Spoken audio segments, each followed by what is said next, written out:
El Centro Cristiano Familiar te invita a escuchar una palabra de fe, restauración y fortaleza para tu vida. La última vez que estuve aquí, el mes pasado, el título era Crisis de confianza, ¿te acordás? Estoy seguro que todos se acuerdan. Pero, si fuera el caso, por las dudas, había un pasaje central en esto que nos ayudaba a caminar en tiempos de crisis. Es una palabra que está en Corintios, palabra que Pablo compartió, que decía, no mirando las cosas que se ven, sino las que no se ven, porque las que se ven son temporales, mas las que no se ven son eternas. ¿Te acordás? ¿Pudiste poner en práctica algo de esto? ¿Te animaste, sí, en estos días, en este mes, a poner en práctica esto de no mirar lo que están viendo mis ojos naturales, sino tener, como las luces altas, una mirada de fe que me permita ver más allá y ver con mis ojos espirituales aquellas cosas que no se ven, sabiendo con seguridad que lo que veo claramente es temporal, sin duda, pero aquellas cosas que hoy no puedo ver, aquellas cosas que quisiera soñar, pero que hoy no las puedo palpar, son las que Dios tiene preparadas. Por ende son eternas. Amén. Dice el pasaje aquel que vimos, este era el pasaje de Marcos, ¿sí? Capítulo 6, que había sido un día difícil para Jesús. ¿Se acuerdan? ¿Sí?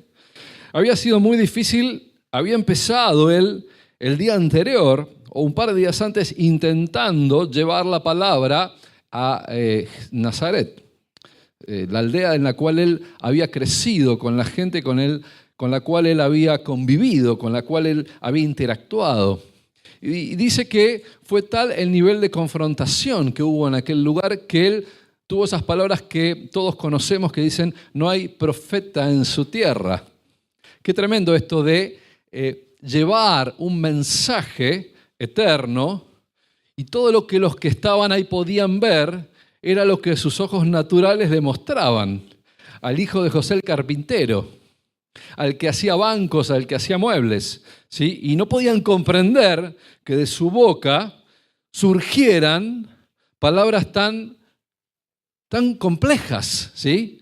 Verdades tan elaboradas de parte de aquel que era el hijo del carpintero. Pero Jesús no lo tuvo en cuenta y eso no fue un motivo para restarle potencia a su ministerio, sino por el contrario, él siguió, ¿sí? Ahora dice que un buen día él comisiona a sus discípulos para que vayan y experimenten por cuenta propia lo que es tener una mirada de largo, ¿sí? Que experimenten, que sean testigos de lo que es el poder de Dios, de un Dios de imposibles. Y así los comisiona de dos en dos, ¿se acuerdan? Y ellos vuelven eufóricos. Y volvieron con un montón de gente que, producto de la evidencia, estaba sorprendida y los había acompañado.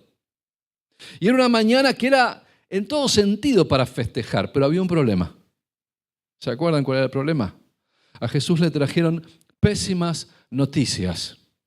Su primo y aquel que había sido puesto como embajador, aquel que había sido puesto como precursor para llevar el mensaje de que el reino de Dios se acercaba, Juan el Bautista, había sido entregado a la muerte por su captor Herodes, que era un rey judío, ¿sí? Que por congraciar a la hija de su esposa mal traída, porque él se había casado con la esposa de su hermano. Y entonces Juan, ¿qué le decía? No te corresponde, digamos. Y en Herodes había un conflicto de querer y no querer. Había un conflicto de respetar y temer a este Juan el Bautista, sus palabras fuertes, y que no tenía ningún problema de enfrentar la autoridad de Herodes y decirle las cosas como son y abrirle el reino, pero frente a una pequeña trampa que su esposa o su concubina le generó, él tuvo que entregar la cabeza de Juan. Claro, después se enteró de que Jesús estaba haciendo sanidades y milagros y demás cosas y dijo, este debe ser Juan que resucitó. Y entonces ahora, ¿qué quería? La cabeza de Jesús. Y vinieron y le dijeron, Jesús, ¿sabés que a Juan lo mataron? Pero además, Herodes viene por tu cabeza ahora. Era un día estresante en la vida de Jesús. Después llegan los discípulos eufóricos y más tarde Jesús le tiene que decir, vayámonos a un lugar aparte. Vayamos un poco a descansar, bajemos los decibeles. Y sin embargo, la multitud los siguió. Había un hambre y una sed de tener a Jesús y la palabra que él transmitía, y fue que todos lo siguieron. Y ese fue el momento del cambio. Ese fue el momento en el cual Jesús se despojó del luto, se despojó del estrés, tuvo una perspectiva de largo plazo, cuando dice la palabra que tuvo misericordia de la multitud, porque los vio como ovejas sin pastor. Él vio lo que los ojos naturales no podían ver. Ahí podías ver un grupo de gente interesada, un grupo de fanáticos, un grupo de gente que no tenía nada que hacer. No, los ojos naturales podían percibir algo muy distinto. Algunos podrían percibir gente que buscaba algún provecho. Sin embargo, Jesús lo que vio fue una manada sin pastor, sin guía, sin luz, probablemente sin futuro preciso. Y dice que en ese momento su corazón se volcó y dedicó toda la tarde a enseñar. Él quiso poner a los discípulos en este camino, ¿sí?, de oportunidad. En este camino cuando un Dios de imposibles hace una obra tal que te pone como protagonista de esa obra y te permite vivenciar lo imposible.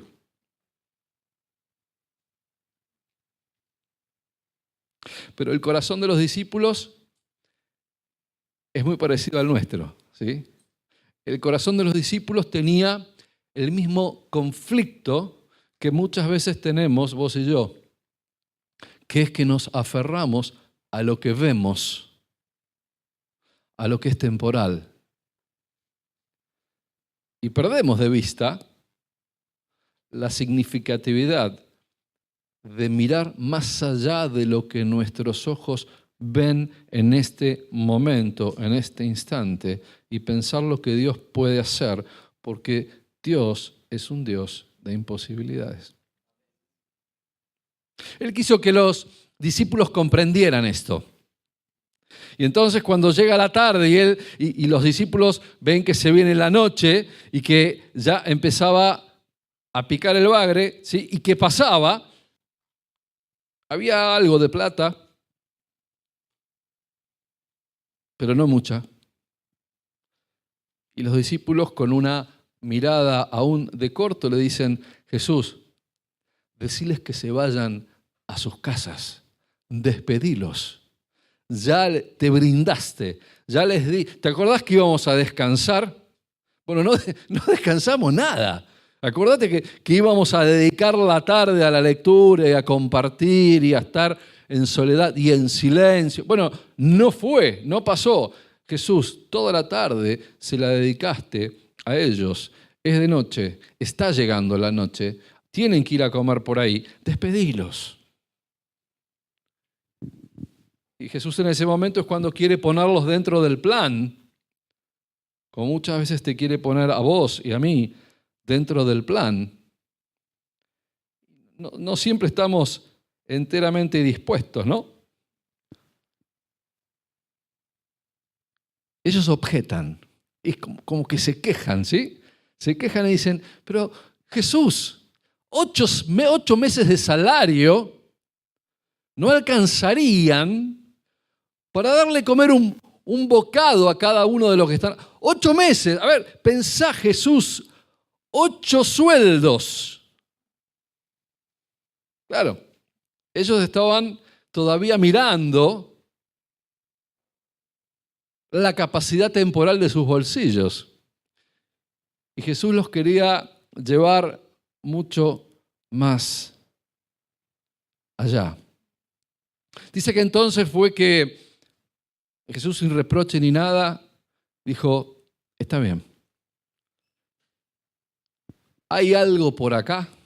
Y ahí aparecieron los 5 panes y los 2 peces que tenía un niño, que vaya a saber por qué su mamá seguramente había sido previsora y lo había enviado con la canastita, ¿no? Las mamás previsoras.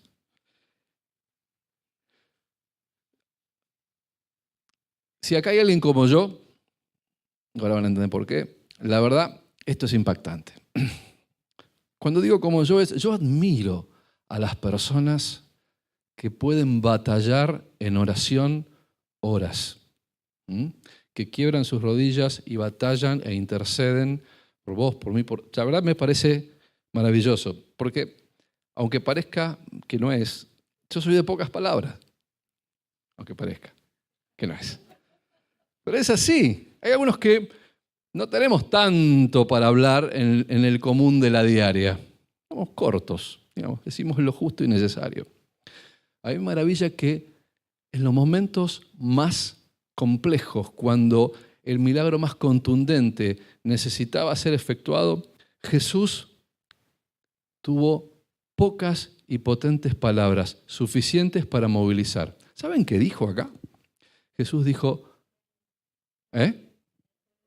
¿cómo? Sí, no, pero después cuando no le dieron, él agarró los panes, agarró los peces, oró el resto de la noche, mientras tanto se multiplicaban. No, no fue así. Dice que simplemente miró al cielo, dio gracias y le dio de comer a 5.000. Y a veces pensamos que es difícil. Pensamos, no, orar no es para mí, ¿viste? Porque, ¿qué puedo decir yo? Ya, mira al cielo, da gracias y puede ser hecho. ¿Se acuerdan cuando resucitó Lázaro? ¿Qué dijo Jesús? Miró al cielo, dijo, Señor, yo ya sabía que esto estaba, pero es para que todos crean. Lázaro, salí. Nada más.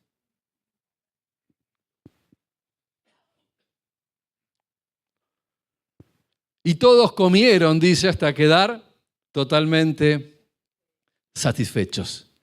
Y los que comían, los que por lo menos a la altura, eran 5.000. Los discípulos temieron fracasar porque su mirada estaba puesta en las cosas temporales.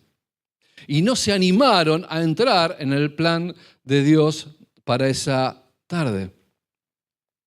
Fíjate qué contradicción. Esto es paradójico, pero las crisis de confianza, esas que nos pueden llevar a una eventual pérdida, ¿sí?, instalan en la mente de aquel que queda paralizado, porque tiene que ejecutar aquello, instala en la mente esto del temor a no poder nunca encontrar aquello que no se ve, y se aferra a lo que se ve. El sueño, la expectativa, la promesa, y si no logro alcanzarla, entonces se aferran evidentemente de lo poco o pobre que ven.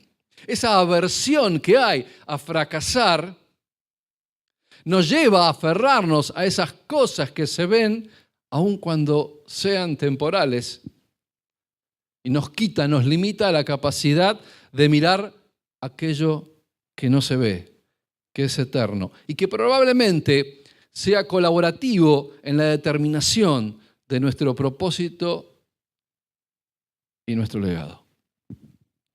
Ahora, el final del día llega, como llegan todos los días. Había sido un día agotador, ¿no? Agotador, esos que te dejan que lo único que querés es dormir. ¿Sí? Los discípulos tenían esta cuestión en la cabeza de que habían fallado. Probablemente conscientes de esto, estaban como saboreando el sabor del fracaso. A la mañana habían llegado con toda la euforia de lo que habían logrado. Los demonios huían, la gente era sanada. Y llegó el final del día, Jesús les dice, denles de comer, y se abatataron.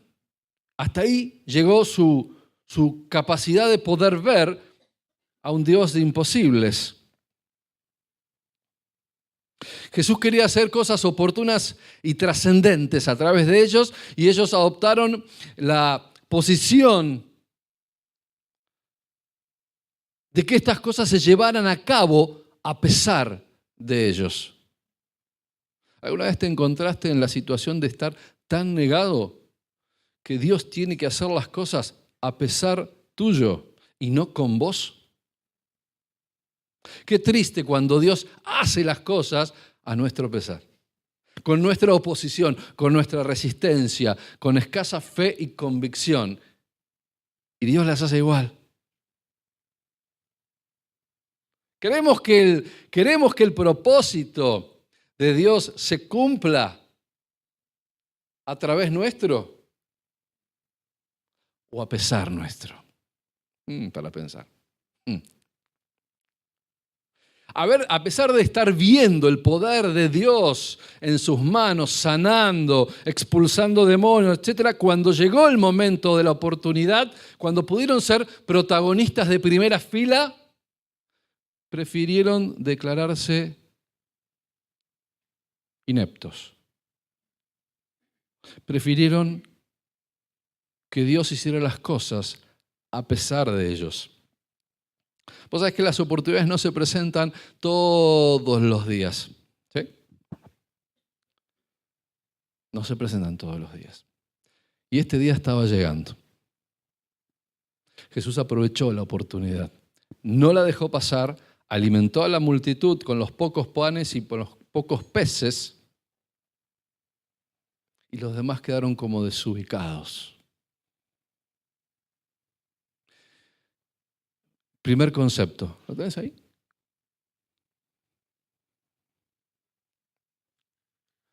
Estar en el propósito es cumplir un rol de protagonista, no de espectador. No hacer que las cosas pasen a pesar tuyo, sino a través tuyo. Si esto sucede, hay una cuota de confianza y seguridad de que estamos en el propósito. ¿Alguna vez tuviste un día complejo? Sí, ¿no? ¿Te tocó organizar una semana de esas que se presentaban complejas? O quizá un periodo de tiempo, una etapa de tu vida. Lo que es peor, por ahí te tocó arreglarte solo con ese problema. Cuando necesitabas 2 o 3 pares de manos adicionales, por la circunstancia, te hicieron pasar por eso solo. ¿No te sentiste por momentos así como abrumado de tanta responsabilidad, tarea y decisiones que involucraba? ¿No se te cruzó pedir que Jesús multiplicara tus esfuerzos, tus recursos, tu tiempo para lograr alcanzar el objetivo? ¿No te pasó que en determinado momento sentiste que las fuerzas se te agotaban, se te iban como agua entre los dedos, ¿sí? Y te daban ganas de dejar todo, donde el optimismo con que arrancaste ya no estaba presente? ¿No te sentiste tentado a abandonar, a dejar el proyecto, a abandonar a medias el objetivo inconcluso? El propósito sin alcanzar. ¿Nunca te pasó? A mí sí. Más de una vez. ¿No fue en ese momento que te encontraste con una larga noche que parecía no tener fin? Una larga noche que no prometía un nuevo amanecer. Y en el medio de esa noche no sentiste que Dios estaba como a kilómetros de distancia de tu persona o de tu problema. ¿No te sentiste solo en medio de una noche oscura? Claro que sí. Entonces escucha lo que pasó después. Dice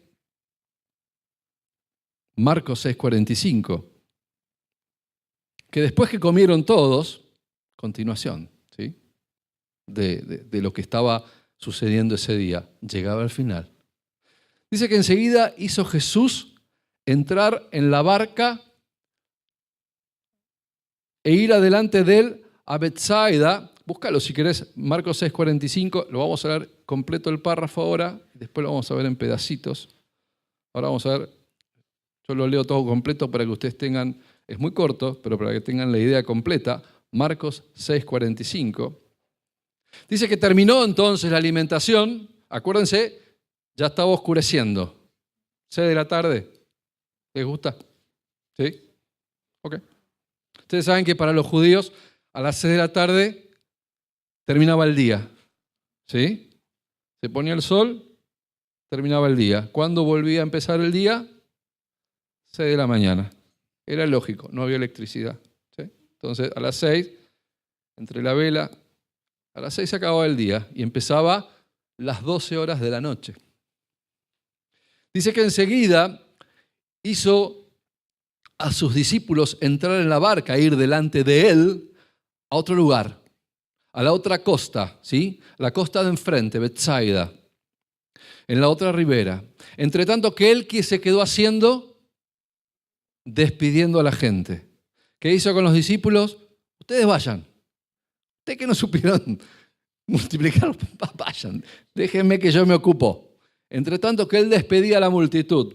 Y después que los hubo despedido, se fue al monte a orar. Dice que al venir la noche, la barca estaba en el medio del mar y él solo en tierra, Jesús. Y dice que viéndoles remar con gran fatiga, porque el viento les era contrario, cerca de la 4ª vigilia de la noche, vino a ellos andando sobre el mar y quería adelantárseles. Viéndolo ellos andar sobre el mar, pensaron que era un fantasma y gritaron, porque todos le veían y se turbaron. Pero enseguida habló con ellos y les dijo, tengan ánimo, yo soy, no teman. Y subió a ellos en la barca y se calmó el viento, y ellos se asombraron en gran manera y se maravillaban, porque aún no habían entendido lo de los panes, por cuanto estaban endurecidos sus corazones. Y dice que terminada la travesía, vinieron a tierra de Genesaret y arribaron a la orilla.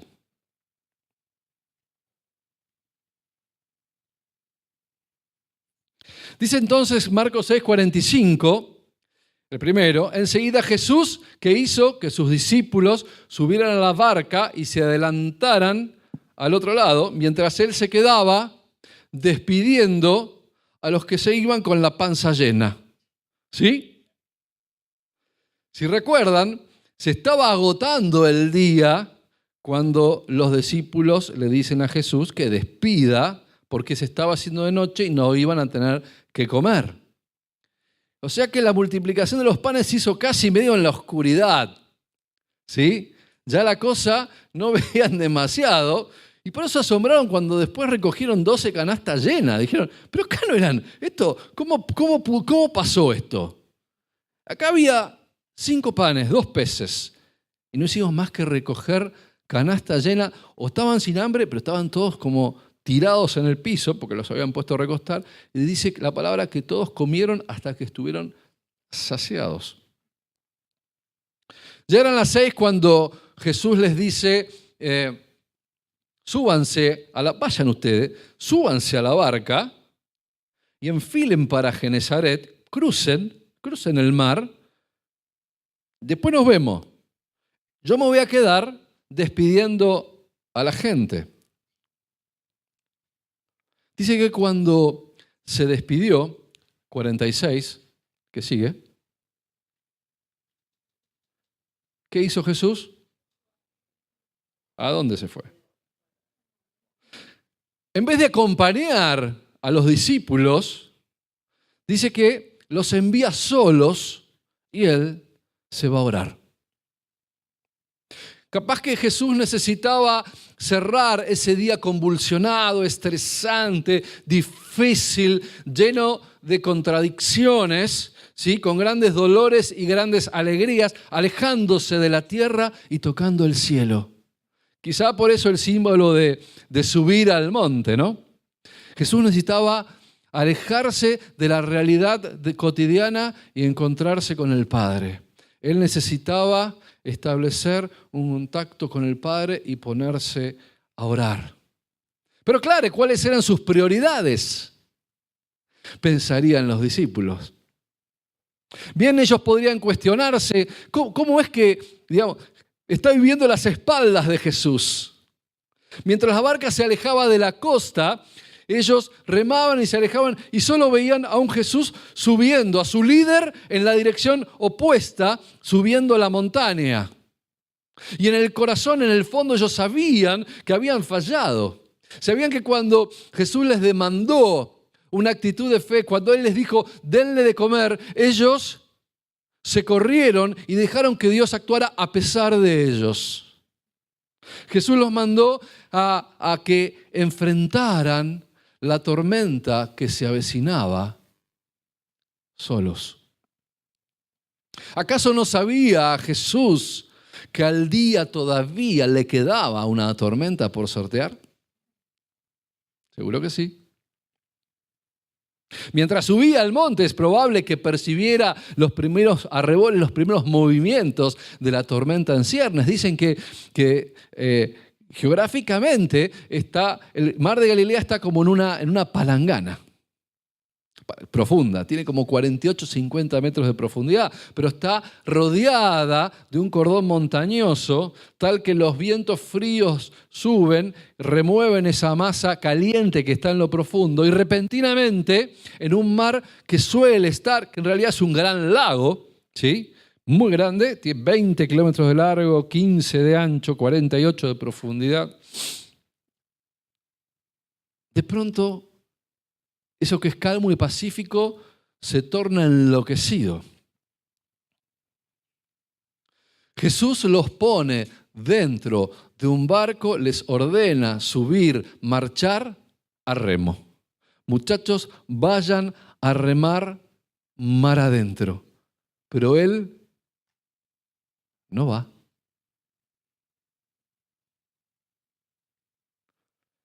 Seis de la tarde. El día se escapaba, la noche se hacía presente. Remar, remar, remar. Remar, remar en la noche. Esto es como sinónimo de volver a las fuentes, ¿no? De trabajo con esfuerzo personal, volver a obtener las cosas en base al esfuerzo que le pongo para llevarlo adelante. Remar, remar contra la corriente, remar contra la tormenta que empieza a crecer y desgasta el esfuerzo de los músculos. Los que hasta hace poco eran capaces de ordenar a los demonios que huyan, ahora se alejaban de la costa remando y huyendo ellos de una tormenta que empezaba a ponerse peligrosa. ¡Qué contradicción! ¿Dónde estaba la jactancia? ¿Dónde estaba el orgullo de los logros de la primera hora de la jornada? Jesús le está dando una lección. Jesús les va a mostrar lo que implica aferrarse a las cosas temporales en lugar de tener que buscar con una mirada espiritual aquellas que no se ven, que son las eternas. La única cosa temporal que tenía a la mano frente a sus ojos en ese momento eran los remos y la pequeña barca que flotaba como una cascarita de nuez en medio de un mar, un clima adverso a la deriva. Ahí tenés las cosas temporales. ¿Te querés aferrar? ¿Es lo que pedís? Remá. Remá. La tormenta iba creciendo y iba mostrando lentamente sus garras. Por este camino. La pregunta era, ¿por qué remar? ¿Por qué no vamos por tierra, Jesús? ¿Por qué nos mandás en medio de la noche? ¿Por qué no nos quedamos en tierra, seguros, y salimos con... ¿Querés que vamos con el alba? Déjanos por lo menos ir con luz. ¿Por qué teníamos que ser? Se estarían mirando todo y nadie dijo nada, muchachos. Y mira la costa donde está. Dice que ya estaban lejos. Que esto no tiene lógica, Jesús. Igual obedecieron y se subieron a la barca. A veces la obediencia es loable, pero no está exenta de estos cuestionamientos.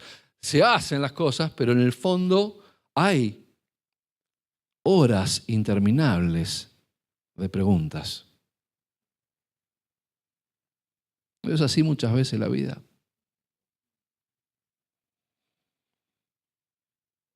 Ellos pudieron pensar que fuera perfectamente previsible que Jesús supiera de la tormenta que se iba a desatar.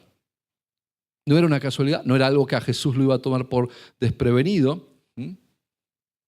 Y la verdad que les hubiese dado la espalda para retirarse solo al monte a orar, era algo que los conflictuaba seguramente. ¿Acaso querría deshacerse de nosotros? ¿Sacarse de encima a este grupo de fracasados? ¡Qué buena oportunidad! Capaz que querría Él que nos ahogáramos y no quedara nada de evidencia de este grupo de caprichosos, ambivalentes. ¿Acaso querría recambiar el equipo de colaboradores? Buen momento, ¿sí? Estos ineptos. Había 5.000 que capaz que en un buen casting calificaban. Tenía 5.000. Y Jesús se quedó despidiendo. Ah, claro, con razón. Estaba despidiéndolo.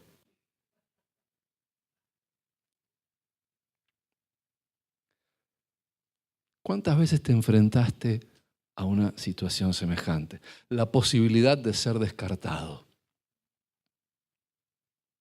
Ese despido por mala performance, la posibilidad de un desencanto por esa falta de comprensión, la posibilidad de perder una buena oportunidad de negocios, por no llegar a tiempo con las demandas que te implicaba, de no reunir las aptitudes o los requisitos. Bueno, en síntesis, esa sensación de frustración frente al fracaso. Remar contra la corriente hasta agotar las fuerzas. Y lo peor, parece que Dios ni siquiera nos escucha, se olvidó de nosotros.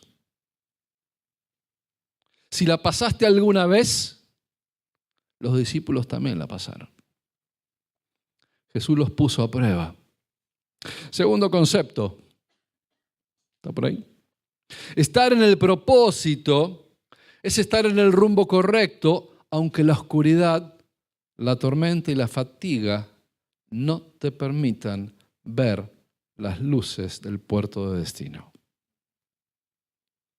Siempre quisiéramos tener la claridad, el punto al final allá, esa luz al final del camino que me indica a dónde voy a llegar y que sé con certeza que si está iluminando allá voy a llegar. Pero muchas veces el camino es oscuro y tenés que remar en la noche. Quisieras hacerlo en la claridad del día, pero las circunstancias te hacen remar en la noche.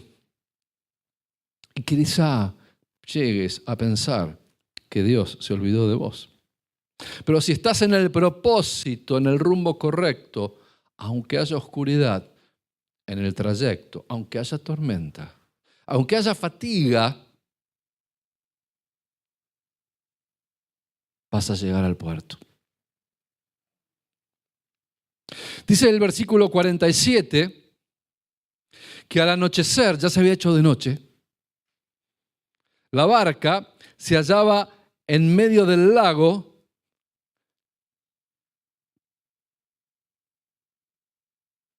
y Jesús estaba en tierra solo. La barca estaba en el medio del mar, ya alejado de la costa. ¿Y dónde estaba Jesús? En tierra, solo.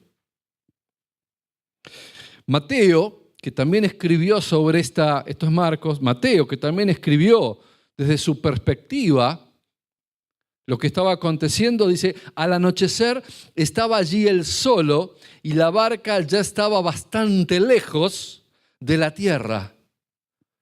¿Cómo estaba? ¿Cómo se sentían? O sea, veían la costa, ¿sí? Porque el viento, la tormenta era contraria. Así se sentían, ¿sí? Ya lejos de la costa. ¿Y Jesús dónde? En tierra, solo, en la costa, allá. Medianoche, tiempo de dar vuelta a la página del día. Las fuerzas ya no acompañan, la tormenta crece en poder y en furia. Jesús consciente de esto, pero sigue en el monte orando. Jesús. Los discípulos tendrían que afrontar la tormenta solos. ¿Vieron esos momentos cuando es demasiado lejos para volver? ¿Demasiado lejos para llegar? ¿Nunca estuviste en esa posición de decir, demasiado lejos para echarme atrás, demasiado lejos para arrepentirme, demasiado lejos para cambiar el curso, demasiado lejos para deshacer, demasiado lejos para llegar, demasiado lejos para capturar, demasiado lejos? Estoy a la mitad del mar y encima con tormenta. ¿Alguna vez estuviste en ese lugar? No es grato. ¿Alguna vez te quedaste colgado en el versículo 47? Vos solo zarandeado por la tormenta y Jesús en tierra, aparentemente ajeno a tu conflicto. Y ya pasaron largas horas porque dice que ya estaban a la medianoche, ¿sí? Ya hacía 3 horas, por lo menos 4 horas que estabas remando y remando. Demasiadas horas para retroceder, demasiadas para sobrellevar el presente que te desgarraba demasiadas para alcanzar la meta, demasiadas para alcanzar un futuro que no se ve. Demasiado poco, demasiado tarde. ¿Te acuerdas la parábola de los obreros de la viña? Mateo 20. Demasiado poco, demasiado tarde. Cuando se acerca el viñador y les dice, ¿ustedes qué hacen acá perdiendo el tiempo? Es que nadie nos contrató. Ya era la última hora. Somos demasiado poco para ser elegidos entre los primeros. Demasiado tarde para que alguien nos contrate. Y sin embargo, ¿qué hizo el viñador? Súbanse a la camioneta, les dijo. Algo va a haber para hacer. Y al final recibirán lo que corresponda. ¿Qué fue lo que recibieron? Su salario completo. Porque Jesús dijo, los últimos serán los primeros. Yo, José, conocí gente que extropiaba currículums. ¿En serio? Por esta cuestión. Demasiado poco, demasiado tarde. Gente que se había quedado por ahí sin trabajo después de mucho tiempo de haber acumulado mucha experiencia y estropeaba los currículums porque tenía miedo de estar sobrecalificado para aquello que entonces truchaba los currículums para parecer menos. A ver si lo contrataban por poco, para algo que en realidad estaba sobrecalificado. Es la desesperación de la noche. Es estar a mitad de algo donde estás muy lejos de donde zarpaste y estás todavía muy lejos de a donde necesitas llegar y no sabes de dónde. Y el contexto no te ayuda. También conocí gente embarcada en proyectos de vida, de carrera y estando a mitad de camino, a mitad de la tormenta, batallando, a veces en medio de una tormenta interna, que es más agobiante y más fuerte que la externa. Muy tarde para echarse atrás, muy lejos de la meta, y se enciende la luz de crisis. La tormenta. Pero volviendo a los discípulos, no habrá lugar para los discípulos, no habrá lugar para soluciones inmediatas. No serían un par de horas, 1 hora, 2 horas, Jesús, está bien, ok, entendimos, está bien. Pero llevaban 3 horas y la barca avanzaba con dificultad, zarandeada por las olas, ya lejos de la seguridad de la tierra firme, aún lejísimos del puerto seguro al cual se dirigían, ¿sí? Y dice que entonces, el 48, en la madrugada, Jesús se levanta a mirar. Y dice que ve a la distancia, desde arriba del monte, ve que los discípulos hacían grandes esfuerzos para remar, pues tenían el viento en contra, y se acercó a ellos caminando sobre el lago e iba a pasarlos de largo. Dice la otra versión, creo que es la que está acá, sí, dice, y viéndoles remar con gran fatiga, porque el viento les era contrario, dice, cerca de la 4ª vigilia de la noche, vino a ellos andando sobre el mar y quería adelantárseles. La noche duraba 12 horas, desde las 6 hasta las 6. Y la noche se dividía en 4 vigilias, de 3 horas cada una, de 6 a 9. Jesús no aparecía. De 9 a 12.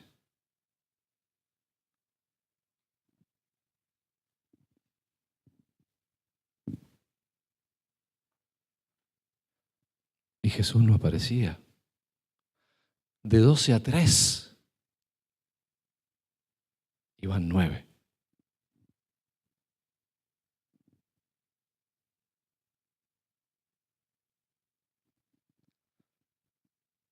Y en la 4ª vigilia, Jesús miró y se acercó. 9 horas remando, 9 horas sin Jesús en el horizonte. 9 horas, 9 horas. 9 horas en un mar tormentoso, 9 horas interminables de desesperanza, de agotamiento en medio de una tormenta que no solamente oprimía sus músculos, oprimía su corazón y su mente y sus expectativas, y además amenazaba con llevarse sus vidas. 9 horas de preguntas sin respuesta.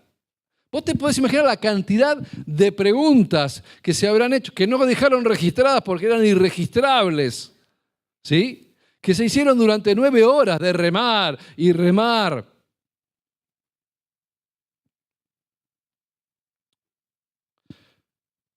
A veces las travesías a solas se pueden hacer demasiado largas.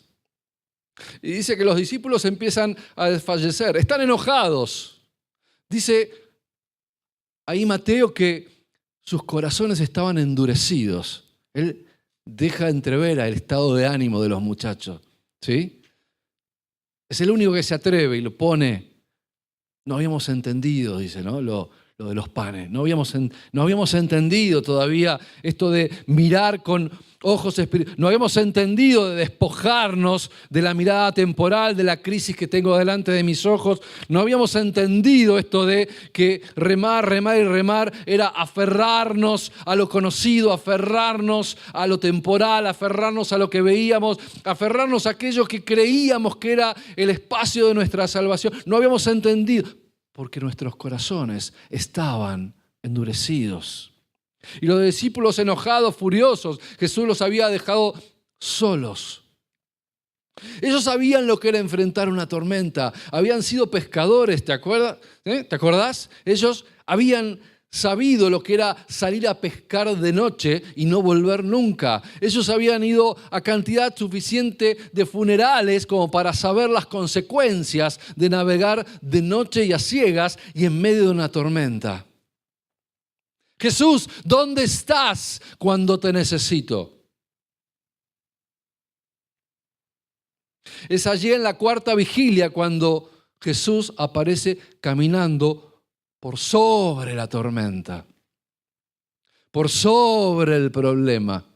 No es casual, no es que simplemente Él quiso mostrarse, digamos, miren cómo ustedes reman y yo llego acá, tranqui, caminando sobre las aguas. No, había una demostración de fe de que Él estaba por encima de la tormenta, que ellos estaban mirando mal, que ellos estaban enfrascados en el problema, cuando Jesús está sobre el problema, está sobre la tormenta, casi como restándole importancia, esa importancia que ellos le daban, esa importancia que vos le das.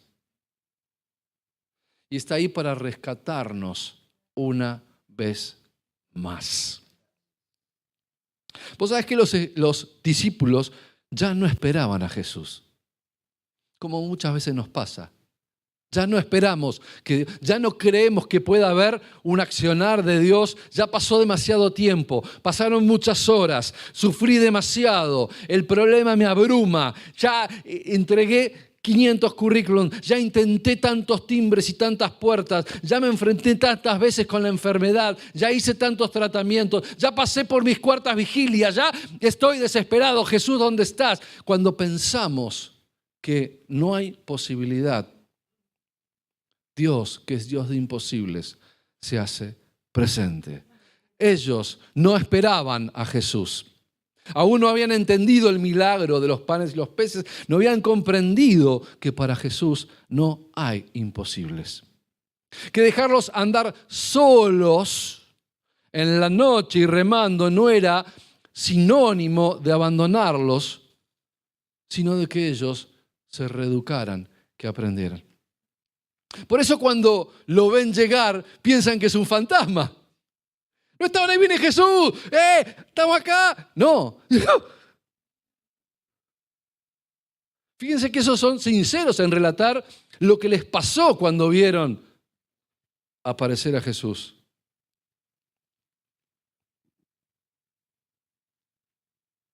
¿Acaso Jesús no sabía que se avecinaba una tormenta, que la tormenta impactaría severamente en esa pequeñita embarcación en medio de un mar bravío y corría riesgo de naufragar? ¿Acaso no sabía que los tripulantes de esa pequeña embarcación estaban marcados por experiencias traumáticas en medio de las circunstancias que ya conocían y los peligros de travesía? Por supuesto que sí.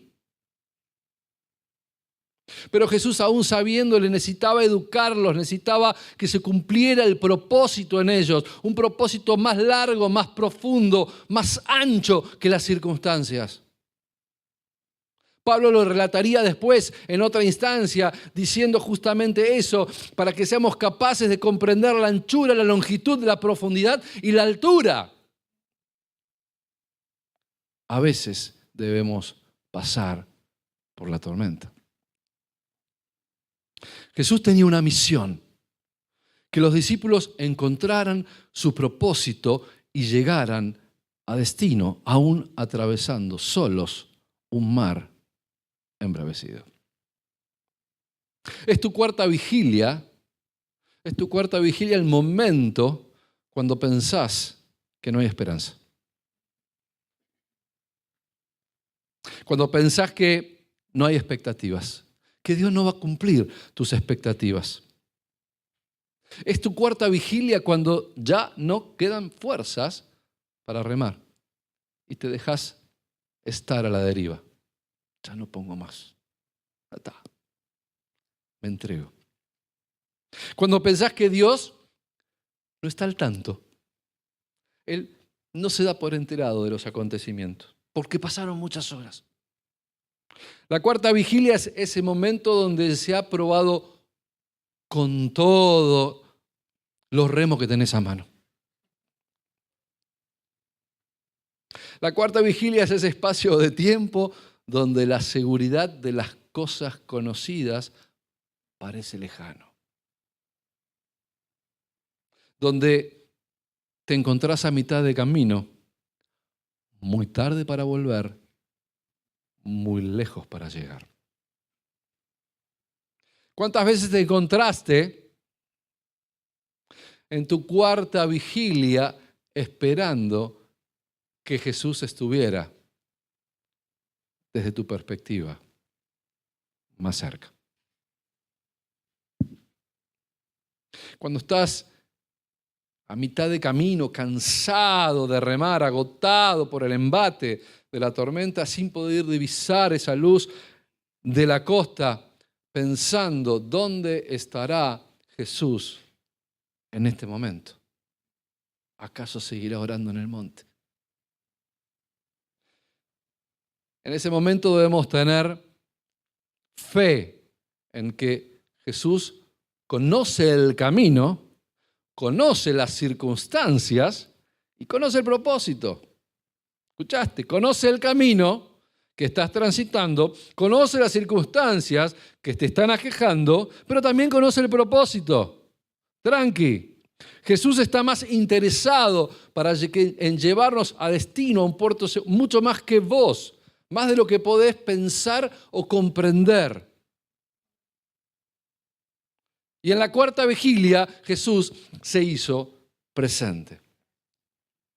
Cuando estás en la cuarta vigilia de tu conflicto, cuando estate atento, Jesús llegará a tu vida caminando por sobre las circunstancias.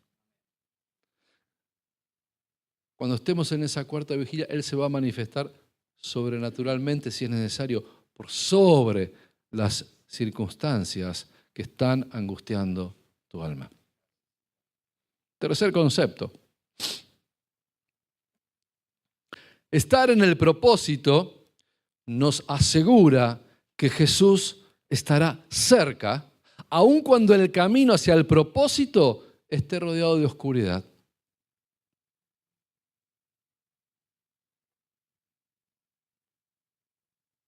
Dice el verso 49, es el que sigue. Dice que los discípulos, al verlo caminar sobre el agua, creyeron que era un fantasma y se pusieron a gritar llenos de miedo por lo que veían.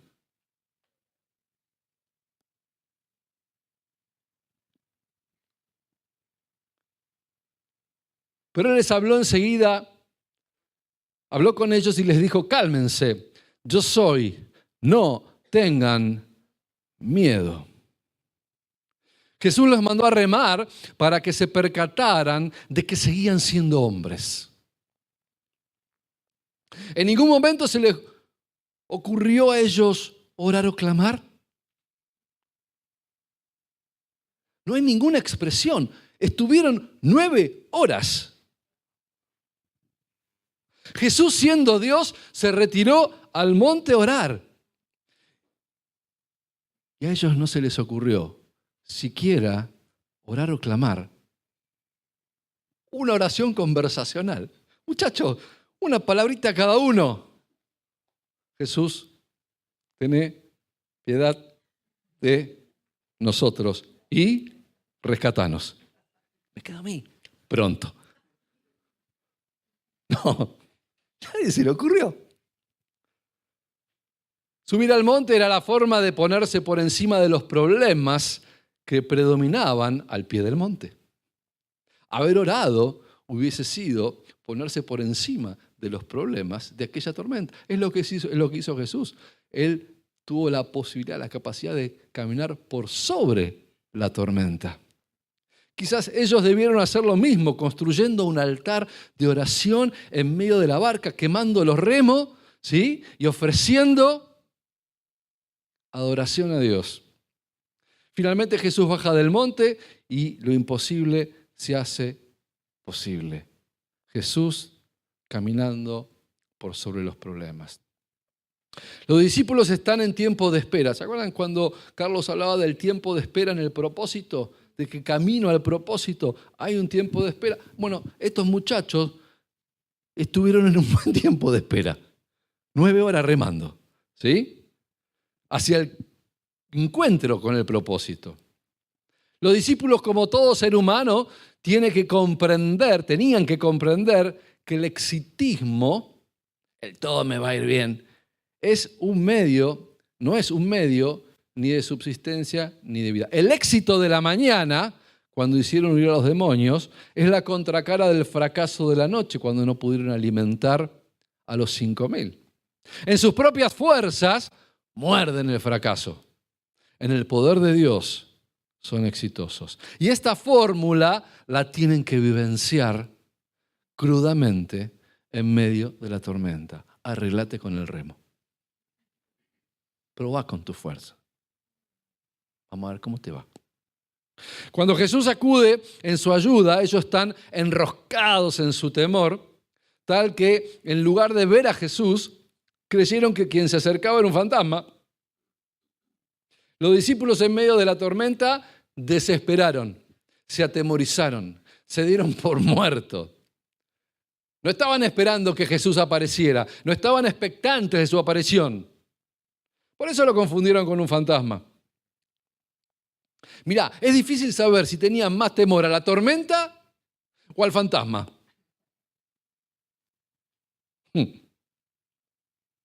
Del mismo modo, nosotros muchas veces en la cuarta vigilia, en medio de la crisis y la tormenta que podemos estar atravesando, podemos empezar a ver fantasmas donde no hay. Como los discípulos, en vez de esperar en que Jesús acuda a protegernos, a proteger, los fantasmas ocupan un espacio que atemoriza. Y lo peor, cuando Jesús viene camino, seguís atemorizado. ¿Cuáles son los fantasmas? ¿Cuáles son aquellos que se cristalizan en medio de la tormenta? Bueno, me voy a morir, de esta no salgo. Fantasma. No salgo. De esta deuda no la voy a poder pagar. Fantasma. Esta carrera que elegí es demasiado larga para mí. Estoy a la mitad y estoy muy lejos para echarme atrás y volver a empezar y estoy muy lejos de llegar a recibirme. Fantasma. Con esta situación nunca voy a encontrar trabajo. Fantasma. Nunca me van a ascender. Fantasma. Mi negocio no tiene chances de prosperar. Fantasma. No sé cómo voy a educar a este hijo rebeldón. Fantasma. Esa chica no me va a mirar nunca. Fantasma. Mi papá no me va a valorar. Fantasma. Fantasma. Fantasma. Todas fuentes de mucho estrés. Pero en el final del día estresante, Jesús oró. Y en medio de la tormenta, Jesús seguía orando. ¿No? 51. Dice, y subió a ellos en la barca y se calmó el viento. Y ellos se asombraron. La otra versión dice, estaban sumamente asombrados y se maravillaban. Porque aún no habían entendido lo de los panes por cuanto sus corazones estaban endurecidos. Cuando subieron a la barca, el viento se calmó. ¿Sabés qué agrega Mateo? Mateo dice, y los que estaban en la barca lo adoraron diciendo, verdaderamente, este es hijo de Dios. Qué hipócritas que somos los seres humanos. Vos sabés que el anterior decía que Jesús parecía que pasaba de largo, ¿no? Decía que se iba acercando y que, se va. ¿no? Parecía que decía que Jesús pasaba. ¿No es curioso esto? Jesús se acercó en medio de tormenta, ¿no? Y pasaba de largo. Jesús no necesita subirse a tu barca. Él está por encima de la tormenta y de la circunstancia. Él quiere subirse a tu barca solo para calmar tu temor. ¿Sabes? La barca es el símbolo de aquello temporal a lo cual te aferrás para no hundirte. Pero eso no es lo que busca Jesús. Él no necesita subirse a tu barca. Él camina sobre el mar. ¿Lo entendés? En medio de la tormenta, los discípulos tuvieron la oportunidad de ver a Dios. Estaban solos. La tormenta externa solamente puede compararse con la enorme tormenta interna que se desataba en sus corazones. Solos. Jesús se fue y nos dejó solos, remando, solos en un mar de problemas. Pero en la cuarta vigilia, Jesús aparece. Él está en control. ¿Se acuerdan? Carlos decía que en el desierto el pueblo de Israel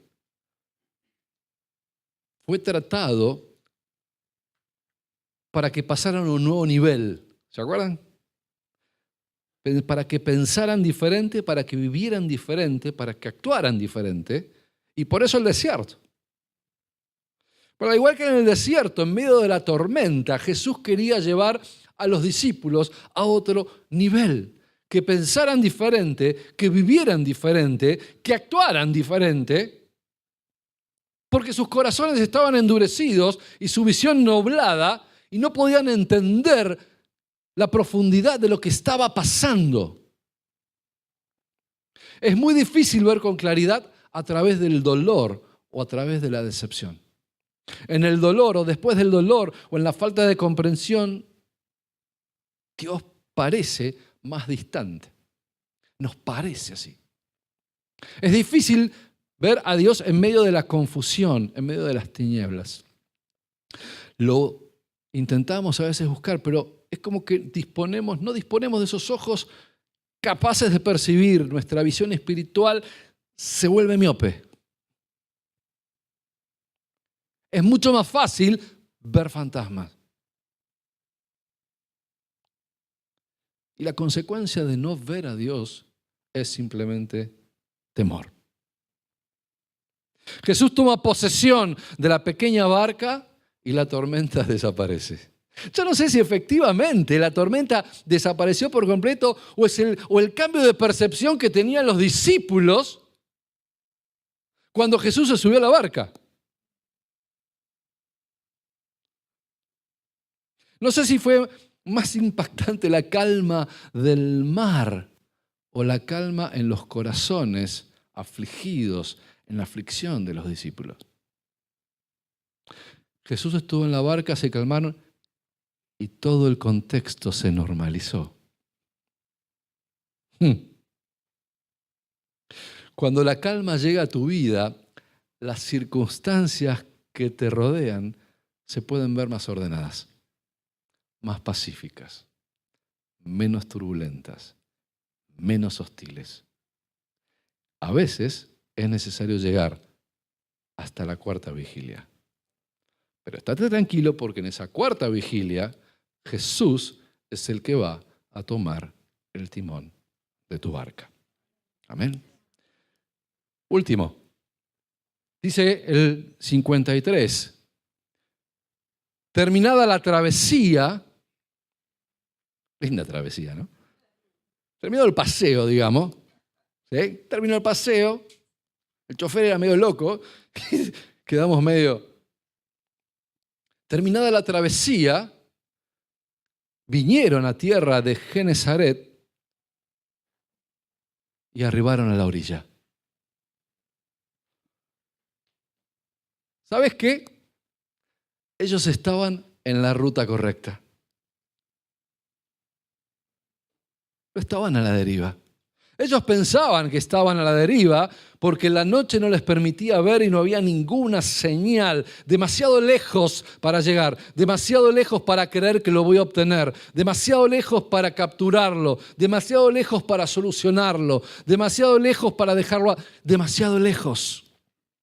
Pero Jesús los había puesto en la travesía correcta.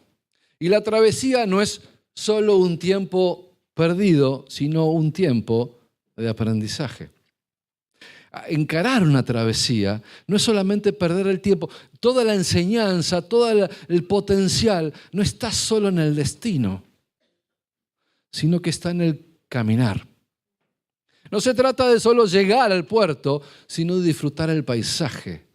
No se trata solamente de obtener el título, sino aprender en el derrotero, aun cuando a veces sientas que querés abandonar todo. ¿Quién no lo pasó? Yo lo pasé. Ese momento de decir, no puedo demasiado para volver atrás, pero tan lejos.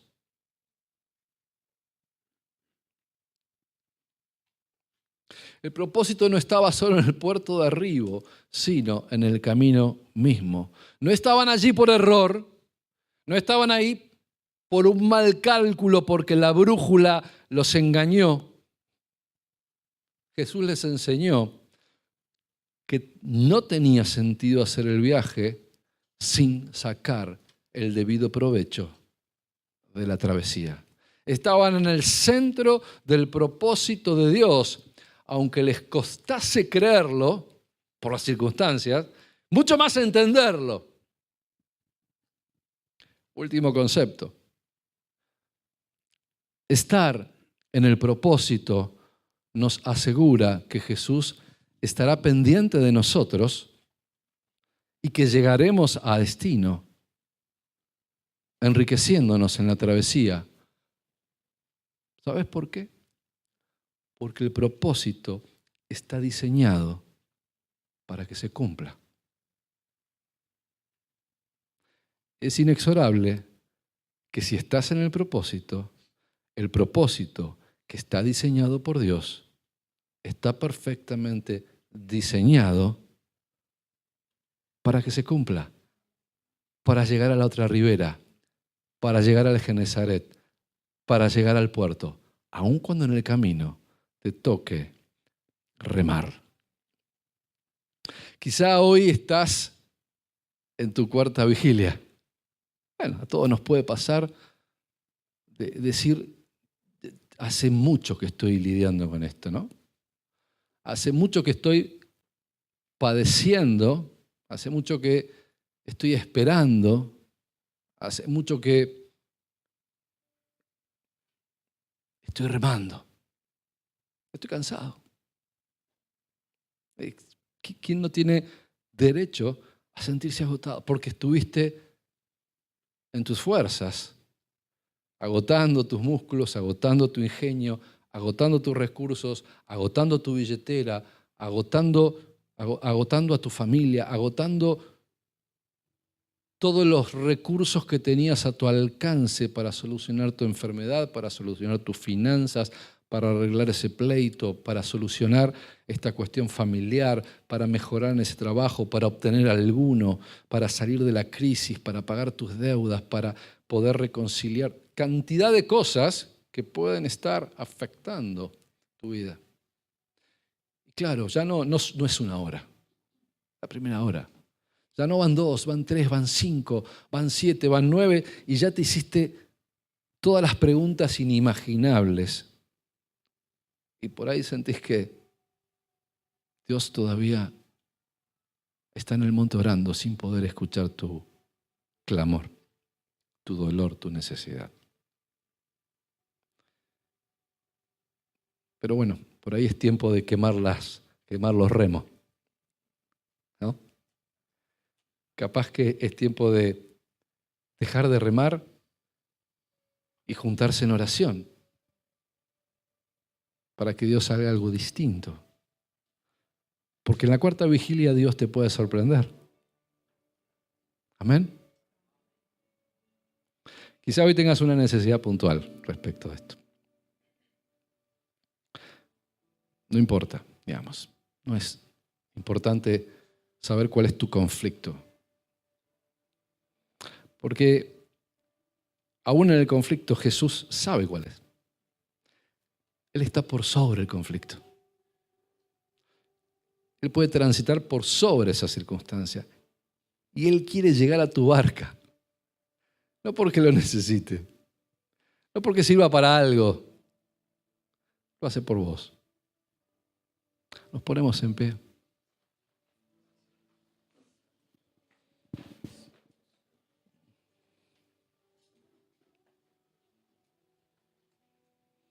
Jesús,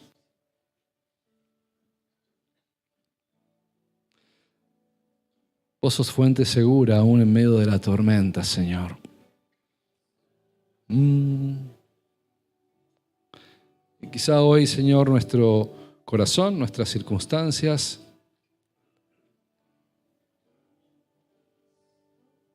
nos agobien.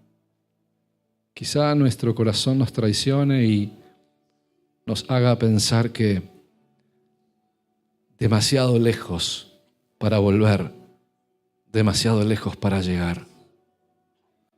Quizá pensemos que somos demasiado poco o que es demasiado tarde. Pero el viñador salió a última hora a capturar a aquellos que, sintiéndose demasiado poco o sintiendo que era demasiado tarde, estaban ahí dejados estar en la plaza esperando que simplemente la noche cayera para dar vuelta a la página del día. Pero el viñador llegó y esta gente capturó su atención y los llevó y los recompensó y transformó su demasiado poco, su demasiado tarde, en la maravillosa frase de los últimos serán los primeros, los postreros, los primeros. Jesús está atento a tu dolor. Jesús está atento a tu necesidad. Sabe que quizá haya 9 horas de tu vida que debas de remar para entender que no se trata de obrar en tus fuerzas, sino que se trata de levantar un altar de adoración para permitir que en tu cuarta vigilia Jesús se haga presente.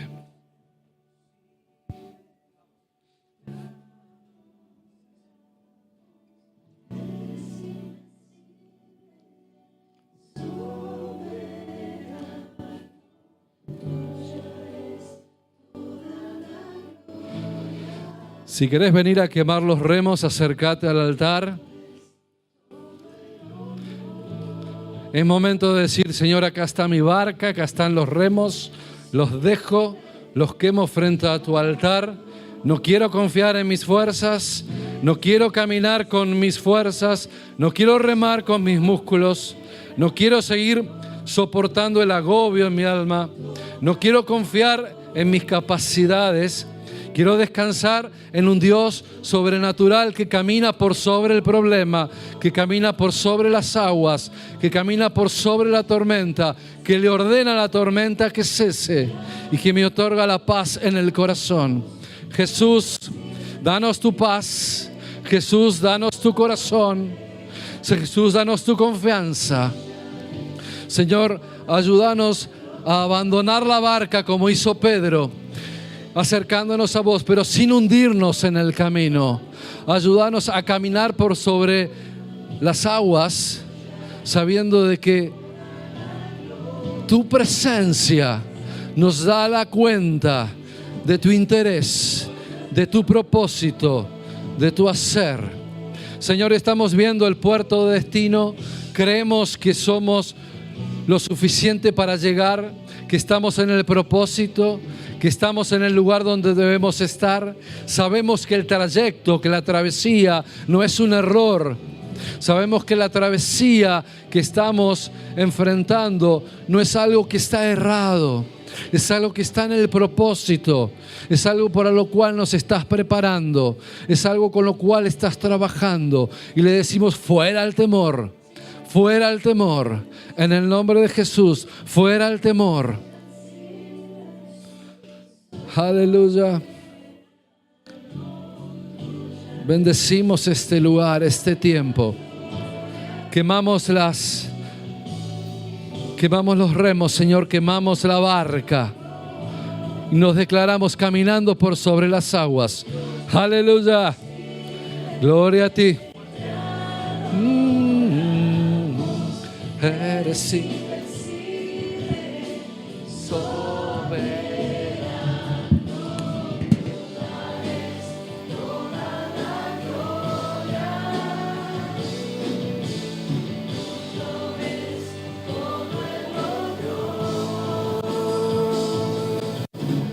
Dios de lo imposible, te adoramos,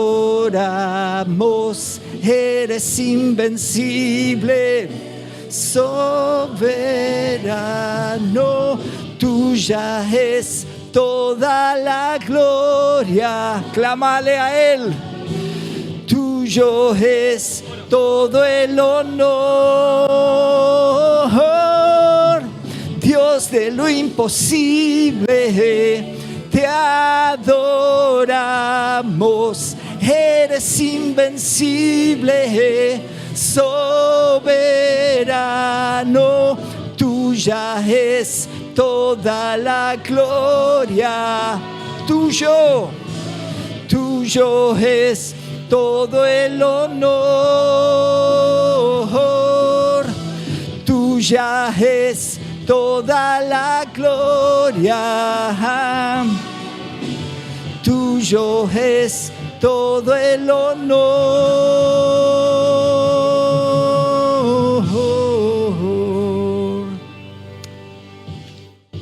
Amén, amén.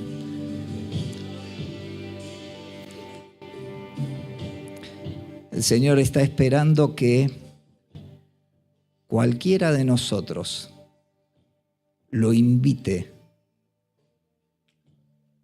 lo llame, que dejes de intentarlo solo, sola,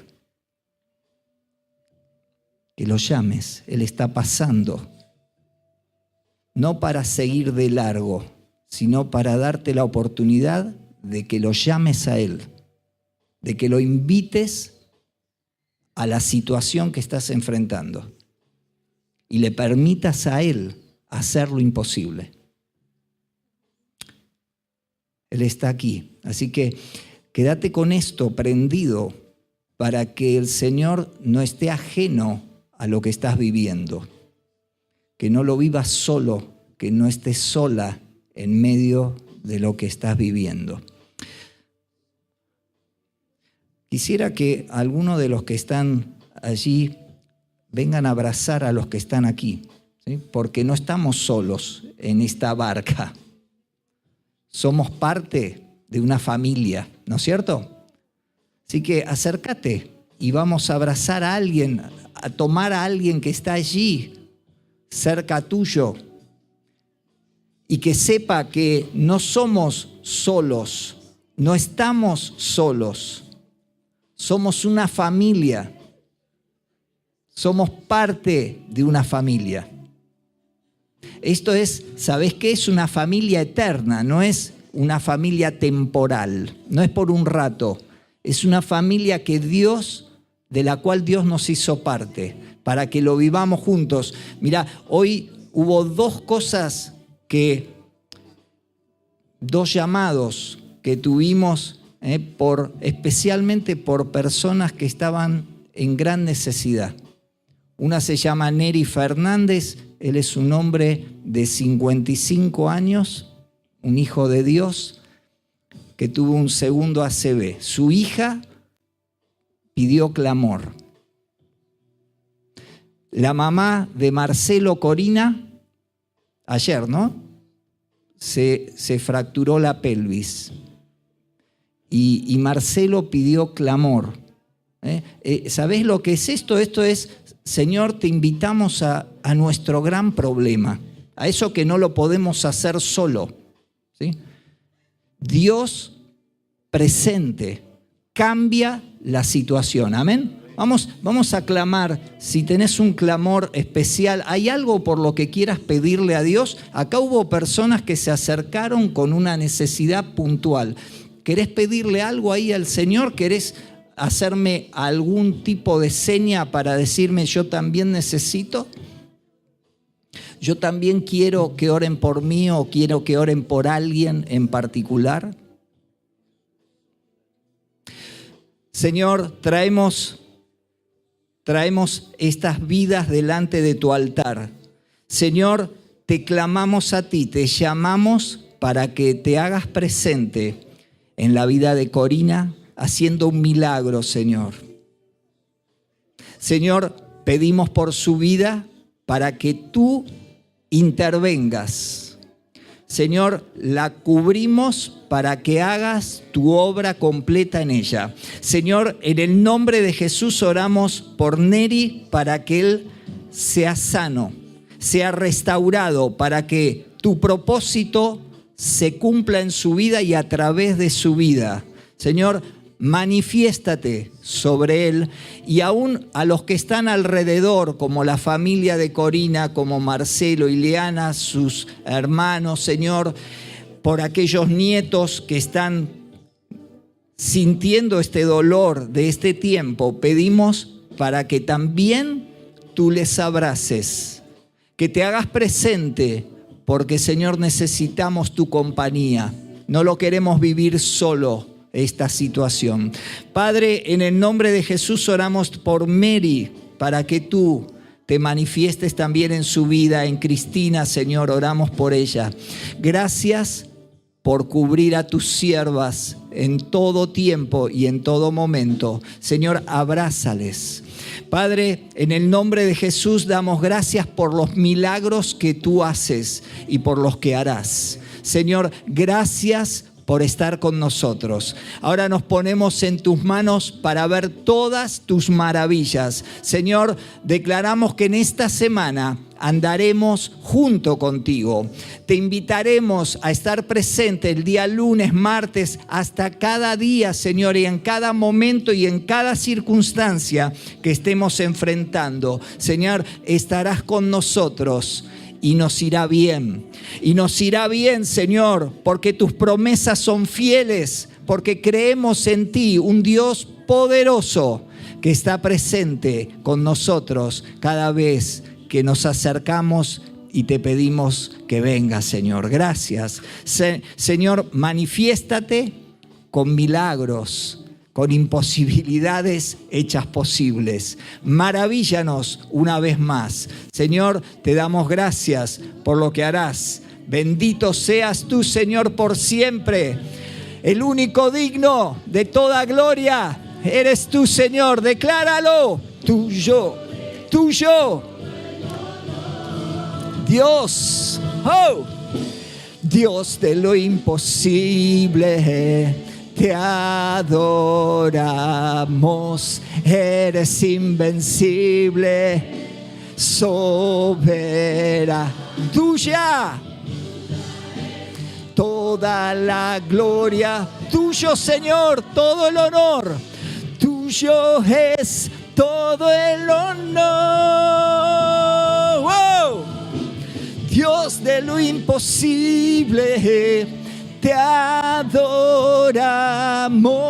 eres invencible, soberano,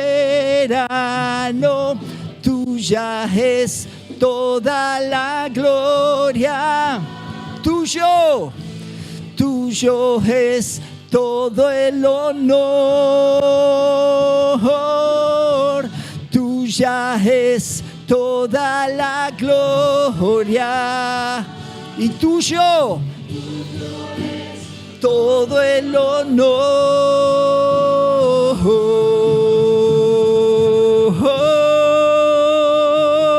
Amén, amén. Dios te bendiga. Dale un aplauso fuerte al Rey. al que todo lo puede hacer. Gracias, Señor. Gracias. Vamos a orar bendiciendo esta semana. ¿Qué te parece? Señor, bendecimos esta semana una vez más. Nos cubrimos en el poderoso nombre de Jesús para ver tus maravillas, tus obras y para ver las tormentas que tengamos que enfrentar, calmarse cuando veamos tu presencia con nosotros, Señor. Gracias por lo que harás. Gracias porque llegaremos al otro lado. Señor, gracias por tus manifestaciones. Ahora, Señor, cubre con tu paz cada vida, en medio de toda circunstancia, en medio de toda situación. Te damos gracias por toda esta semana. La bendecimos y la bendecimos en el nombre de Jesús. Gracias por compartir este tiempo con nosotros. Si querés conocer más, podés ingresar a nuestra página cristianofamiliar.com.